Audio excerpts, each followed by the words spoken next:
Hello, YouTube. This is Dawn Petalino, your transformational coach and best-selling author of Peace, Power, and Miracles. And on Miracle Monday, which is what today is, Miracle Monday, I offer you some tools and truths to access more miracles in your life.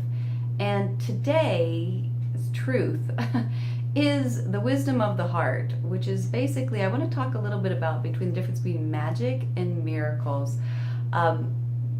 I've just been running into this where, and it's not a bad thing. It's the people believe, and I certainly believe it to some extent, or used to believe it more, that in order for things to happen in my life, I have to visualize it, I have to write it down, I have to get a clear picture of it, and I will attract this thing into my life. That's not bad. That, you want it, you're visualizing it, chances are very, very good that that is going to come into your life. The Course in Miracles and the Course of Love, however, would differentiate between magic and miracles. And magic is where we are trying to perform miracles on our own. Miracles are done in union. And in union means when we are in alignment with our hearts, which is where truth speaks to us, which is where guidance speaks to us, which where the plan for our life speaks to us. So miracles is when we are done in union and we receive inspired ideas. Magic is where we try to manipulate and to create miracles on our own, separate from union. And again, it can be very powerful. I'm not saying, I've done it myself. However, I've just noticed that there have been a lot of people that I've been in contact with who are coming so much from this headspace of how am I going to make that happen, that they've lost touch with their heart space. And the Course of Love tells us that there is a place there that you must trust. There's a trust that needs no proof. There's a trust that needs no witness, meaning we don't need other people to validate it. And this trust is a knowing. And the knowing comes from your heart. And it holds certainty and consistency, which is just to say, when you're checking in with your heart with any decision, with anything that you're trying to grapple with about, is this the right thing for me to do? Is this the right relationship? Is this the right opportunity? Is this the right career? Is this whatever it is?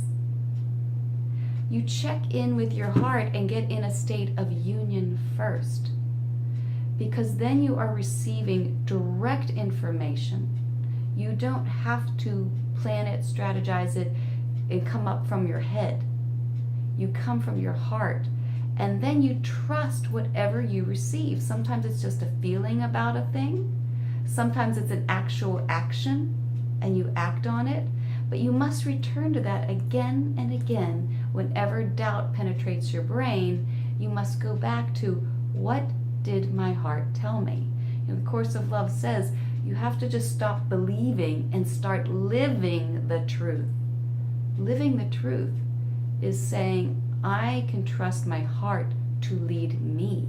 They know that there's 40,000 neurons now in our heart. So yes, the brain can talk to the heart, but the heart can talk to the brain. And whenever it does, we gain more clarity, more intuition, more creativity. So how do you do that? You slow down first. First, you recognize when your mind is speeding up. You recognize when you're overthinking. You recognize when you're trying to figure out. You're recognizing when your body says one thing and your mind says another, because that can feel really crazy. And usually when you feel crazy, that's what's happening. So you recognize that. That's why mindfulness, that's why the meditation groups and the meditation practices in these newsletters are there to support you into slowing down. Once you slow down through your breathing, through getting out in nature, however you do it, you visualize your heart. Just go to your heart and visualize it.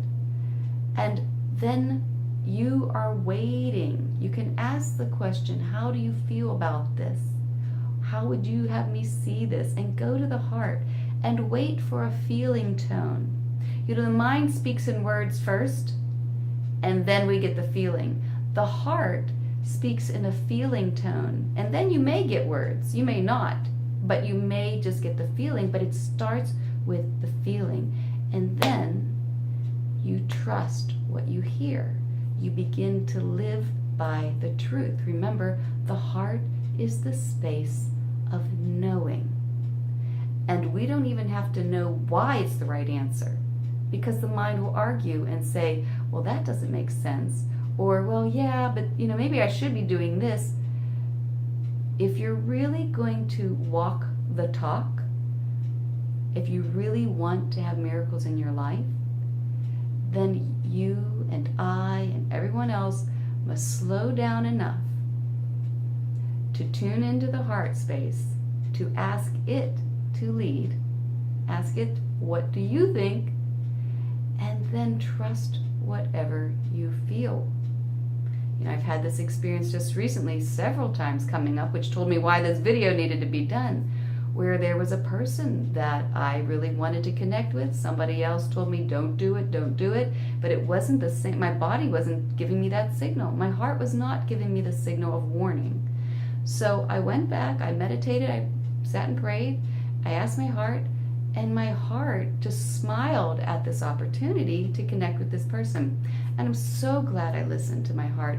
I would have missed out on such a phenomenal experience had I done it differently. So your challenge today, I invite you to, whenever you're grappling with a decision, whenever you're unsure of, should I go this way, how do I do this? Whenever you feel you are too caught up in your mind, stop and then go to your heart space.